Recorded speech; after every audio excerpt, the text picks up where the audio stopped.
দিতে চাচ্ছেন? স্লোগান কি হবে?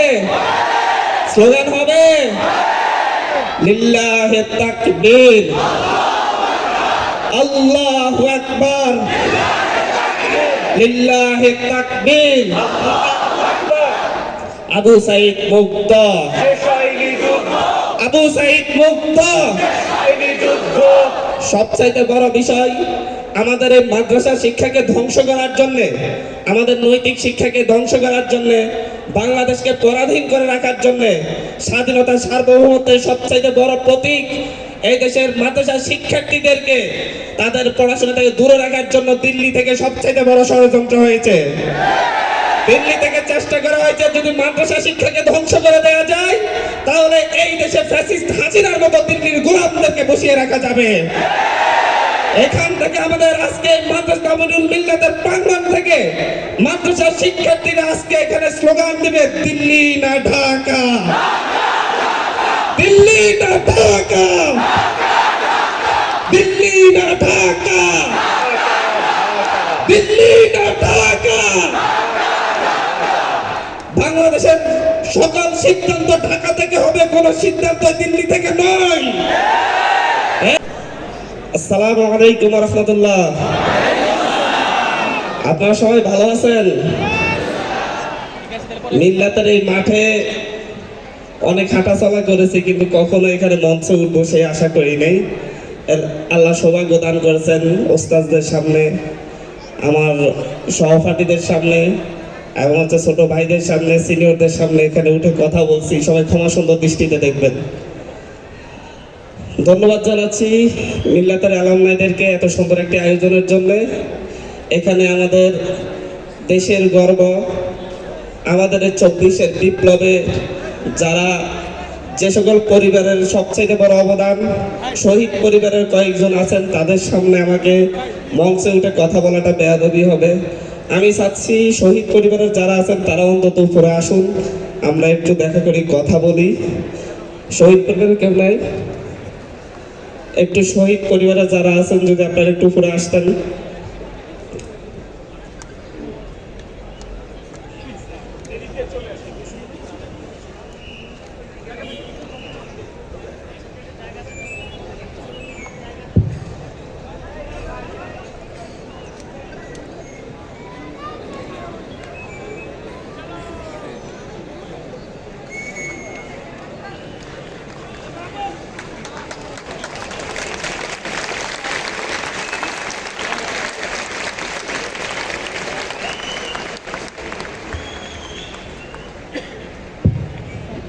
করতালি না দিয়ে আমরা তাকবীর দিব জোরে সোরে। লিল্লাহি তাকবীর, লিল্লাহি তাকবীর।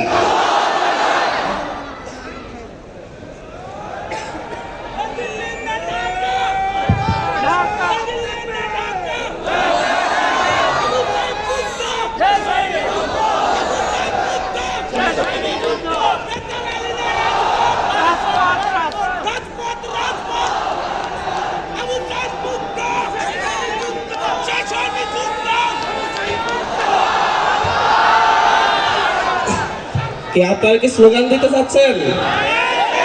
এদেশের শুধু মাদ্রাসা শিক্ষার্থীরা নয়, এদেশের স্কুল, কলেজ, বিশ্ববিদ্যালয়ের শিক্ষার্থীরাও এই ক্ষেত্রে একমত। যারা দিল্লিতে বসে বসে এখনো এই দেশকে শোষণের চিন্তা করে, এদেশের মানুষকে অত্যাচারের চিন্তা করে, এদেশের সার্বভৌমত্ব আঘাতের চিন্তা করে দিল্লিতে বসে বসে, তাদেরকে হুঁশিয়ার করে দিতে চাচ্ছি। 24-এর বিপ্লবে যারা অংশগ্রহণ করেছে তারা এখনো ঘরে ফিরে যায় নাই, তারা ঘরে ফিরে যায় নাই। 24-এর শহীদ পরিবার এখনো ঘরে ফিরে যায় নাই, 24-এর আহতরা এখনো ঘরে ফিরে যায় নাই। প্রতিবাদের জন্য তারা এখনো ঐক্যবদ্ধভাবে রাজপথে থাকার জন্য প্রস্তুত। দিল্লি না ঢাকা, দিল্লি না ঢাকা। আবু সাঈদ মুক্ত,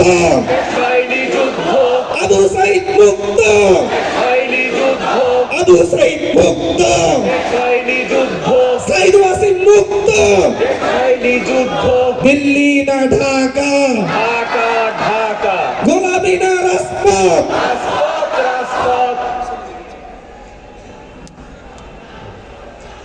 আচ্ছা, আজান হচ্ছে, আজান শেষ হোক, আমরা তারপর কথা বলছি। বাংলাদেশের ছাত্র জনতাকে দীর্ঘদিন যাবৎ 2008 সাল থেকে এদেশের ছাত্রদেরকে দমিয়ে রাখার জন্য সকল ধরনের নিপীড়নমূলক ব্যবস্থা নেওয়া হয়েছিল। সর্বপ্রথম আঘাত করা হয়েছিল এদেশের মাদ্রাসা শিক্ষার্থীকে। আরো সঠিকভাবে কথা বলতে গেলে সর্বপ্রথম আঘাত করা হয়েছিল এদেশের তামরুল মিল্লাত মাদ্রাসাকে। সর্বপ্রথম আঘাত করা হয়েছিল যাত্রাবাড়ি শাখাকে। তারপর আঘাত করা হয়েছিল টঙ্গী শাখাকে। তারা জানে, তারা বুঝতে পারে বাংলাদেশের মাদ্রাসা শিক্ষার্থীদের নেতৃত্ব তামিলুল মিল্লাত থেকে হয়, টঙ্গী শাখা থেকে হয়, যাত্রাবাড়ি শাখা থেকে হয়। এই কারণে মাদ্রাসা শিক্ষাকে ধ্বংস করার জন্য প্রথম ষড়যন্ত্র হয়েছিল আমাদের প্রাণপ্রিয় উস্তাদ জাইনুল আবেদিন উস্তাদের বিরুদ্ধে। ধীরে ধীরে এই দেশের সকল স্বনামধন্য শিক্ষকদের উস্তাদদের বিরুদ্ধে প্রথম ষড়যন্ত্র শুরু হয়েছিল। তার পরবর্তীতে ষড়যন্ত্র শুরু হয়েছিল শিক্ষার্থীদের বিরুদ্ধে। যে সকল শিক্ষার্থীরা প্রতিনিধিত্ব করত, নেতৃত্ব দিত, তাদের প্রত্যেকের বিরুদ্ধে এক একটা মামলা দিয়ে জেলে পুরে রাখা হয়েছিল। এভাবে মাদ্রাসা শিক্ষাকে ধ্বংস করে দিয়ে তারপরে ধরা হয়েছিল আলিয়া মাদ্রাসার, পরে ধরা হয়েছিল কওমি মাদ্রাসাকে। আলিয়া মাদ্রাসার ধ্বংস করে দিয়ে যখন ধ্বংস করা হচ্ছে তখন হয়তো আমাদের কওমি ভাইয়েরা চুপ ছিল, আবার যখন কওমিদেরকে ধ্বংস করা হচ্ছে তখন আবার চুপ ছিল। তারপরে ধরছে বিশ্ববিদ্যালয়কে, শিক্ষা প্রতিষ্ঠানকে একে একে শিক্ষা ব্যবস্থা ধ্বংস করে দিয়ে প্রতিটা শিক্ষা প্রতিষ্ঠানে ছাত্রলীগের সন্ত্রাসীদের অভয়ারণ্যে পরিণত করেছিল। শিক্ষা প্রতিষ্ঠান তৈরি হয়েছিল ছাত্রলীগের সন্ত্রাসীদের ক্যান্টনমেন্ট, কিন্তু সেই ক্যান্টনমেন্টের দেয়াল ভেঙে সেই শিক্ষা প্রতিষ্ঠানের সার্বভৌমত্ব রক্ষার সৈনিকেরা দেয়াল ভেঙে বের হয়ে এসে সেই সার্বভৌমত্বের শত্রুদেরকে, বাংলাদেশের স্বাধীনতার শত্রুদেরকে এই দেশ ছাড়া করেছে। আজকের এই শিক্ষার্থীদের এই বড় আয়োজন, গত 16 বছরের মধ্যে মনে হয় এটাই সবচেয়ে বড় আয়োজন। এই আয়োজনের মাধ্যমে একটা স্পষ্ট বার্তা, মাদ্রাসা শিক্ষাকে কখনো দমিয়ে রাখা যাবে না। মাদ্রাসা শিক্ষাকে কখনো দমিয়ে রাখা যাবে না। যেখানে দমিয়ে রাখা যাবে, দমিয়ে রাখার চেষ্টা করা হবে, সেখান থেকে এটা অগ্নুৎপাতের আগুন হয়ে দেখা দিবে। আমরা আজকে আপনাদের সামনে কথা বলবো না বেশি, আপনারা শহীদ পরিবারের কথা শুনেছেন। আমি এসেছি মূলত আমার উস্তাদদের সাথে সাক্ষাৎ করতে, ওনাদের দোয়া নিতে। যদিও আরো আগে এসে দোয়া নিয়ে যাওয়া উচিত ছিল, কিন্তু নানান কারণে আসা হয়নি। আজকে আমি এসেছি আমার সহপাঠীদের কাছ থেকে দোয়া নিতে। আমি এসেছি এই মিল্লাতে পড়াশোনা চলাকালীন যে সকল শিক্ষার্থীরা, যে সকল বড় ভাইয়েরা আমাদেরকে সহযোগিতা করেছেন পড়াশোনা সুন্দরভাবে চালিয়ে যাওয়ার জন্য, তাদের কাছ থেকে দোয়া নিতে। আমি আজকে এখান থেকে দোয়া নিয়ে যাব এবং এই মিল্লাতে পড়াকালীন ভুল ত্রুটির জন্য ক্ষমা চেয়ে যাব। কিন্তু তার আগে আমি কয়েকটি কথা বলতে চাচ্ছি। এই মিল্লাতে যেদিন আমি পড়তে এসেছিলাম, সেদিন আমার পকেটে টাকা ছিল না। বাড়ি থেকে বাবা 2000 টাকা দিয়ে আমাকে এখানে পাঠিয়েছিলেন। আমি অনেক সংগ্রাম করে এখানে এসেছি। আমার বাবার সেই সামর্থ্য ছিল না যে এখানে ঢাকায় তার একটি সন্তানকে এখানে পড়াবে। কিন্তু এখানে আসার পরে ভর্তি থেকে শুরু করে পরবর্তী 2 বছর পড়াশোনা করা পর্যন্ত আর কখনো আমার বাবার কাছ থেকে টাকা আনতে হয়নি। প্রথম 18 দিনের মাথায় প্রথম দিন এসে আমি আনাম্বার সাথে সাক্ষাৎ করেছিলাম। তখন উনি তৎকালীন ভিভি ছিলেন, ফেরদৌস ভাই ছিলেন জিএস, ওনাদের সাথে সাক্ষাৎ করেছিলাম। ওনারা তো সেদিনই মোটামুটি একটা ব্যবস্থা করে দিয়েছিলেন যাতে অন্তত থেকে কয়েকদিন চলতে পারি। তারপরে কিছু শিক্ষকদের সহযোগিতায়, আব্দুল কারিম ওস্তাদের সহযোগিতায় সহ পরবর্তীতে 2-2.5 বছর কেটে গিয়েছে। আলহামদুলিল্লাহ কোনো অভাব হয়নি। এভাবে পড়াশোনা করে এই মিল্লাত থেকে আমি গিয়েছি। আমি সকলের কাছে কৃতজ্ঞতা প্রকাশ করছি। হয়তো ভাবি নাই যে এভাবে কখনো কৃতজ্ঞতা প্রকাশ করতে হবে, কিন্তু আজকে এই আয়োজনটা সবচেয়ে সুন্দর হয়েছে। এই জন্য বলি, এই মিল্লাত শুধুমাত্র ধনীদের প্রতিষ্ঠান নেই, এই মিল্লাত আমাদের মতো গরিব ছাত্রদের পড়াশোনার জন্য একটি স্বনামধন্য প্রতিষ্ঠান হয়ে থাকবে।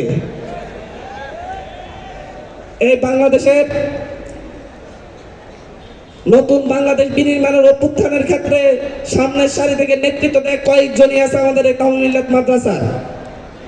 এই তামিলুল মিল্লাত মাদ্রাসাকে দিল্লির দাদারা যেই কারণে ভয় করত, দিল্লির দোসররা যেই কারণে ভয় করত, সেই ভয়টাই সফল হয়েছে।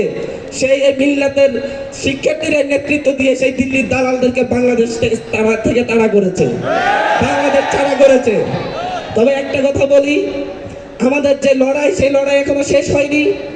আমাদের প্রশাসনের প্রতিটি স্তরে স্তরে এখনো দালালেরা বসে আছে, ফ্যাসিবাদের দোসররা বসে আছে। প্রত্যেকে আমাদের দিকে, প্রত্যেকে কখন ছবল মারবে সেই অপেক্ষায় আছে।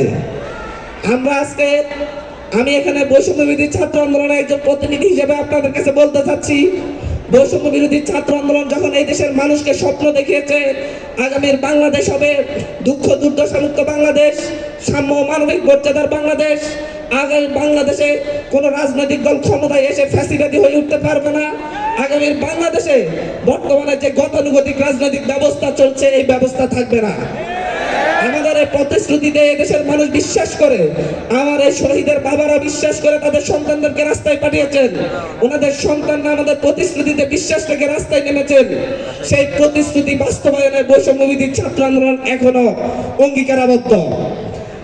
বৈষম্যবিরোধী ছাত্র আন্দোলন আরেকটি লড়াইয়ের জন্য প্রস্তুত, আরেকটি বিপ্লবের জন্য প্রস্তুত, যে বিপ্লবের মাধ্যমে ফ্যাসিস্টের বাকি দোসররাও এই দেশ থেকে পালাতে বাধ্য হবে। আমাদের বিপ্লব শেষ হয়েছে, সেই বিপ্লবে সকলে আমাদেরকে সঙ্গ দিয়েছে, কিন্তু দেখা যাচ্ছে বিভিন্ন জায়গা থেকে আমরা যখন ফ্যাসিবাদী ব্যবস্থা বিলোপের কথা বলি, তখন হচ্ছে বিভিন্ন গোষ্ঠী আটকে উঠে, বিভিন্ন গোষ্ঠী চিন্তা করে প্রেসিডেন্ট ব্যবস্থা যদি বাতিল হয়ে যায় তাহলে আমরা ভবিষ্যতে দীর্ঘদিন ক্ষমতায় থাকবো কিভাবে। বিভিন্ন রাজনৈতিক গোষ্ঠীগুলা এখনো বাংলাদেশ আগামী রাষ্ট্র ব্যবস্থা কেমন হবে সেই দিক নির্দেশনা দেন, সেই রূপরেখা দেন, কিন্তু ওনারা এমন রূপরেখা দেন না যে ওনাদের রাজনৈতিক ব্যবস্থাটা কেমন পরিবর্তন করবেন, দল অভ্যন্তরীণ রাজনৈতিক ব্যবস্থাটা। কারণ দলের মধ্যে যদি একনায়কতন্ত্র থাকে, দলের মধ্যে যদি একক একটা গোষ্ঠী থাকে যারা এই সকল সিদ্ধান্ত নেয়, পরবর্তীতে রাষ্ট্র ক্ষমতায় গিয়ে তারা আর এই দেশে গণতান্ত্রিক ব্যবস্থাকে শক্তিশালী হতে দেয় না। নতুন বাংলাদেশের জন্য শুধুমাত্র ফ্যাসিবাদী শাসন ব্যবস্থা বিলোপ না, যাতে ফ্যাসিবাদী শাসন ব্যবস্থা আর আসতেই না পারে, সেজন্য হচ্ছে রাজনৈতিক দলগুলো অভ্যন্তরীণ সংস্কার প্রয়োজন। রাজনৈতিক দলগুলো যদি আমরা অভ্যন্তরীণ সংস্কারের কথা বলি তখন ভয় পেয়ে যায়। আমরা যখন বলি যে হচ্ছে ফ্যাসিস্টের দালাল রাষ্ট্রপতি কেন থাকবে, তখন তারা ভয় পেয়ে যায় যে পরবর্তীতে আবার কোন রাষ্ট্রপতি যদি আসে এবং তাকেও যদি সরিয়ে দেওয়া হয়। আমরা যখন বলি যে ফ্যাসিস্ট হাসিনার কাটাছেঁড়া করা সংবিধান, মুজিবের তৈরি মুজিববাদী সংবিধান, দিল্লির প্রেসক্রিপশনে তৈরি সংবিধান, সেই সংবিধান বাতিল করে 24-এ নতুন একটি সংবিধান রচনা করতে হবে, তখন তাদের হৃদয়ে কম্পন ধরে যায়। তারা চিন্তা করে এই সংবিধানের মাধ্যমে তো আমরা 90-এ গণঅভ্যুত্থান ঘটিয়েও 91-এ আমরা আমাদের কথা না রেখেও ক্ষমতায় থাকতে পেরেছি। এদেশের মানুষ বারবার জীবন দেয়, লড়াই করে, সংগ্রাম করে, কিন্তু পরবর্তীতে মানুষের রক্তের উপর দিয়ে ক্ষমতায় গিয়ে আর সেই যে মানুষগুলা রক্ত দেয় সেই মানুষগুলার কথা আর কারো মনে থাকে না। একটা কথা বলছি, 90-এর গণঅভ্যুত্থানে 3 জনের রূপরেখা দেখিয়ে নূর হোসেনকে রাস্তায় নামানো হয়েছিল। সেই নূর হোসেনের স্বপ্ন কি বাস্তবায়িত হয়েছে? নূর হোসেনের স্বপ্ন বাস্তবায়িত হয়েছে? কেন 90-এর গণঅভ্যুত্থানের নেতৃত্ব দেওয়া রাজনৈতিক দলগুলো কি ক্ষমতায় ছিল না? তারা সকলেই ক্ষমতায় ছিল, কেউই সেই রূপরেখাগুলো বাস্তবায়ন করে নাই। 24-এর গণঅভ্যুত্থানের ক্ষেত্রে একই পরিস্থিতি হোক, আমরা সেটা চাই না। আমরা তাদেরকে বলতে চাচ্ছি, বাংলাদেশে আপনারা আমাদের পাশে থাকুন আর না থাকুন, আমরা আমাদের স্বপ্ন সফল করে ছাড়বো ইনশাল্লাহ। এই ক্ষেত্রে কোনো কম্প্রোমাইজ হবে না, এই ক্ষেত্রে কোনো ছাড় দেওয়া হবে না। এই লড়াইটা আমাদের জন্য দীর্ঘ। বলা হয়ে থাকে যে তরুণরা কি করবে, একটা কথা বলতে চাচ্ছি, যখন আমাদের অভিভাবকরা ব্যর্থ হয়েছে তখন সন্তানরা রাজপথে নেমে এসেছে।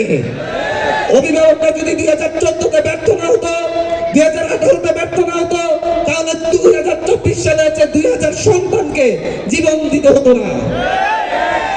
অভিভাবকরা যখন হচ্ছে নিজেরা ব্যর্থ হয়েছিল, তখন নিজেরা রাজপথে নেতৃত্ব দিতে পারতেছিল না, তখন বলেছিল তোমরা আমাদের সন্তানরা সামনে আসো, নেতৃত্ব দাও, আমরা তোমাদের পিছনে আছি। আমরা এখন 24-এর গণঅভ্যুত্থানের পরও বলতে চাচ্ছি আমাদের অভিভাবকদেরকে, আপনারা আমাদেরকে পিছনে থেকে পরামর্শ দিন, আপনারা আমাদের পিছনেদেরকে দিক নির্দেশনা দিন। আমরা আগামী নতুন বাংলাদেশ রচনা করব।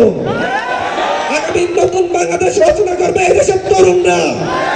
আগামীর বাংলাদেশ, নতুন বাংলাদেশ রচনা করবে এই দেশের ছাত্র জনতা। এর বাইরে কোন রাজনৈতিক গোষ্ঠীর কথা মতো এই দেশে আগামী নতুন বাংলাদেশ রচিত হবে না। আগামীর নতুন বাংলাদেশ কিভাবে রচিত হবে সেই রূপরেখা দিবে এই দেশের শহীদদের পরিবার। আগামী নতুন বাংলাদেশ কেমন হবে সেই রূপরেখা দেবে এই দেশের হসপিটালের বিছানায় কাতরানো আহত ভাইয়েরা। আগামী বাংলাদেশ কেমন হবে সেই রূপরেখা দিবে এই তাওহিদের মাঠে বসে থাকা হাজার হাজার ছাত্র ভাইয়েরা। আগামীর বাংলাদেশ কেমন হবে সেই রূপরেখা দিবে আমাদের সম্মানিত উস্তাদরা।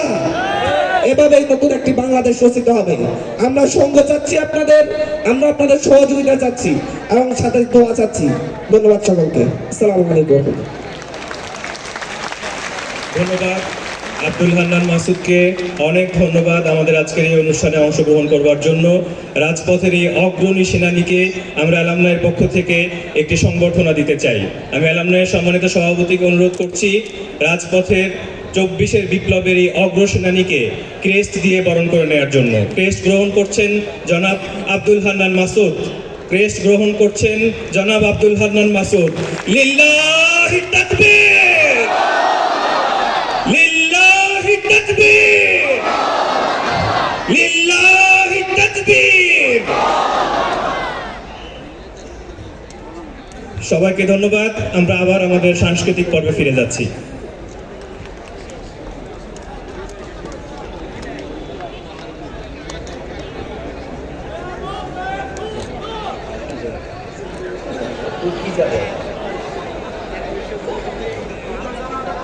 সম্মানিত সুধী মণ্ডলী,